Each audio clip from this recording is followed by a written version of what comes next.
What stood out to me in terms of the entries were how thoughtful people were really in all categories.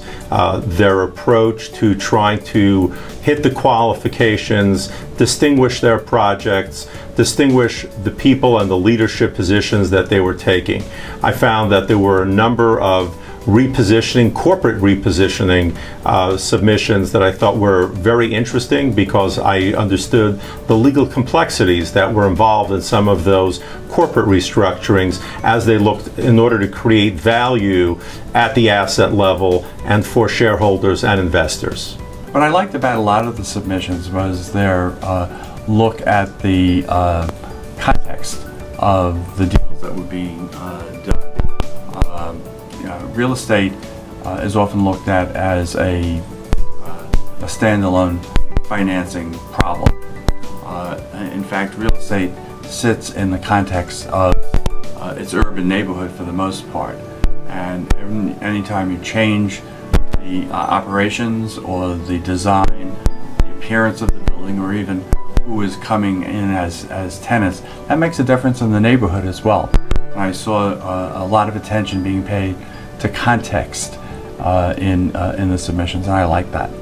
I think there was a kind of consistency of well-planned urban projects, multifamily or mixed use, many of them multi-building. All of them seem to take a very serious attitude towards being in the city and what it means to be on the sidewalk. So that was very sort of pleasing to see that there was so much care given to the urban aspects of these projects. It's very hard to answer which one I liked without giving specifics, but we saw a mixed-use asset on the West Coast that had commercial properties on the bottom and residential on top that beautifully integrated into the landscape, made very, very good use of the space that it has and the air rights that it has, which were very specific. The entire structure seems to kind of flow off the mountain backdrop where it's located, and it's just overall a very unique structure. It also has very high building standards, ecological standards, so it's really the type of building that if you could afford to, you would very much want to live there. And the way that it's integrated into the neighborhood and its contributing factors, again, without giving away the details, how it integrates in the street and the community that it's serving was an absolutely phenomenal asset to see. We saw a number of significant submissions in the corporate strategy area that I thought were interesting. Some companies in particular highlighted their charitable giving, donating a significant portion of their revenue to their charitable arm. We saw other companies that were faced with some challenges, notably in the retail sector, that really struggled to fill some empty boxes and faced challenges in pivoting away from apparel into other options like dining and entertainment, and really were forced to meet those challenges. And even other companies that pivoted away from having a very diversified but perhaps too diversified portfolio and found that they were better served by focusing their efforts in a more narrow urban market. So lots of interesting submissions that I think gave the judges a lot to think about.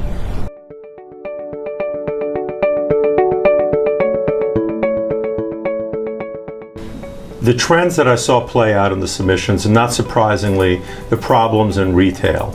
And we saw a lot of wonderful repositioning of projects. We saw developers, mall owners, landlords looking at innovative ways to try to take their existing projects that they have and turn them around and make them viable and raising rents. And also we've seen the way new developments that are coming online are evolving and creating experiential retail in order to drive traffic to these new development sites.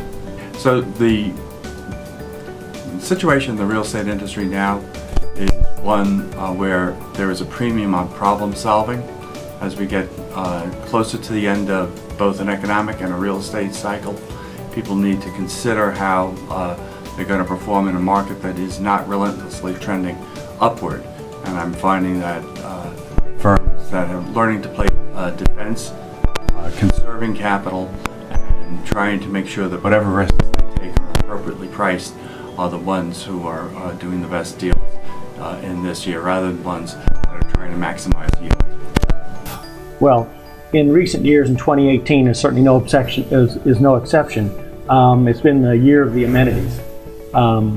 Hospitality has influenced housing, and now housing has influenced office, and there's been an explosion of amenity spaces in both residential and in commercial office buildings. Well, there was some discussion among the jurors about, well, where are the ping pong tables? And I was saying we haven't put a ping pong table in a space in 10 years. I think most of the amenities that you're seeing now are amenities that actually help businesses work better. So they're places where their employees can go to have a quiet conversation with another employee, or a place where they can go and work on their laptop.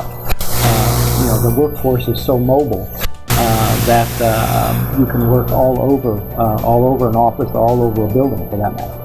Many of the projects that we saw today, without mentioning any names, we saw projects that integrated into the community. One of them in a very big town in the U.S., in a major city in the heart of the country, where we saw art installations throughout the project that were open to the community. In other areas, we saw certain municipality services, again, without going into too much detail, that had to be relocated almost half a mile in order to provide proper transportation into the complex. So we're seeing several examples throughout the country, without mentioning names, where it wouldn't necessarily be their economic interest, or it wouldn't be their first priority, but given that type of legislation that requires them to integrate with the local community, they end up doing the right thing, and it's economical for everybody at the end. So I think at the top of any market cycle, the environment becomes a little bit more competitive, whether it's for landlords trying to attract tenants, or tenants making sure that they're not overpaying. So I think one way that was reflected in the submissions is the fact that there are a lot of unique deal structures that we saw that were necessary in order to make sure that the deals got completed.